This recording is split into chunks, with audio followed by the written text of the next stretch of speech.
Let's talk about 6 things you may not know about the refreshed or remodeled Jeep Wrangler.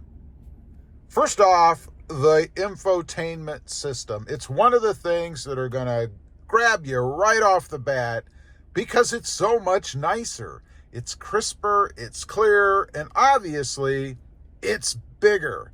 Love this in the Jeep. I think it's long overdue. If you recall, unless you upgraded, you had that small little, 5-inch square screen, dull, not very appealing. Now we've got a much bigger, I think this is 8 point some odd inch, something like that. Love it. Love the way that it looks. Love the clarity of it. It's just awesome inside the new Wrangler, the redesigned 2024 Wrangler. We'll call it remodeled. Now, one thing I do want to mention, if you ever notice that your screen is dull, there is a rotating button or knob over here. You can rotate this up or down. It will increase or decrease the brightness on the radio screen. Also, if you want to turn it off, there is a turn off button. It's right here. You may not have noticed it. It does say screen off. Obviously, when you push it, the screen goes off. To turn it back on, just touch the screen. Pretty simple. Next up, there is no antenna. And that's because Jeep, and I really don't care for this, integrated the antenna into the windshield. You can see it right up there, those lines that kind of go across. I don't like that because what that means is that when you have to have, and I say when, not if, you have to have the windshield replaced, it's going to make it more expensive because they're going to have to deal with that antenna as well. In other words, you're going to have to get a new windshield with an integrated antenna. Now, speaking of the windshield, if you look over here in the corner, right down there, and I know it's backwards in the video, it says Corning Gorilla Glass. Now, if you're not familiar with it, Gorilla Glass is supposed to be a stronger chip-resistant glass. I'm neither here nor there with that. We'll have to see from my own experience. I will say, given that my wife has an older Jeep Wrangler with the non-Gorilla Glass, she has a bunch of little pits and divots and stuff, and even a couple of chips in that glass. Primarily, I think, because the windshield, and it's not a fault of Jeep, it's the design, goes more straight up and down. So when things hit it, they're not so likely as to bounce off as to just impact the windshield.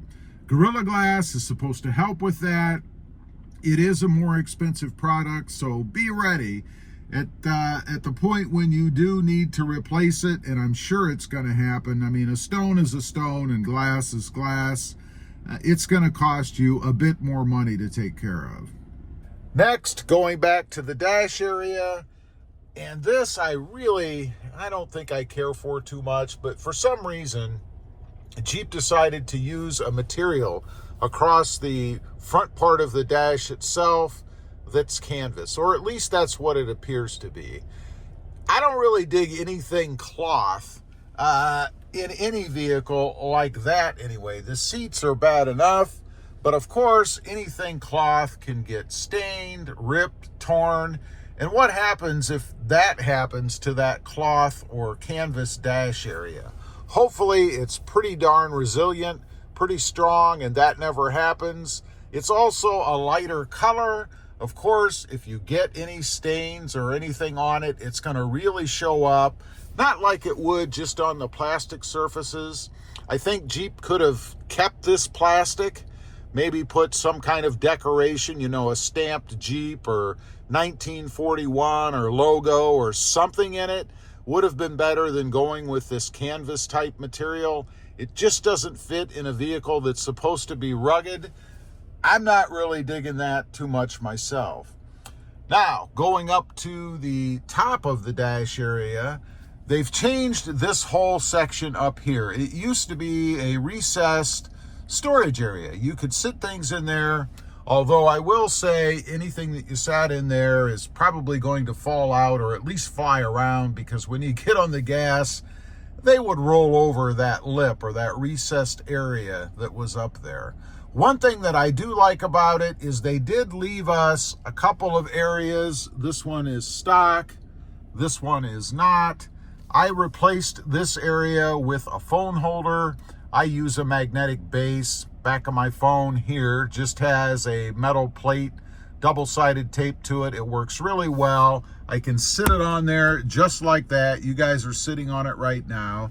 And I also have the ability, because of the extra feature I added here, to add something else. Maybe you have a two-way radio, who knows, anything else that you want to put up there with a holder similar to what I have on mine right there. And you can see pulling this off, I kind of have to give it a little bit of oomph to get it off of there, but it does hold really, really well, and I really do like that.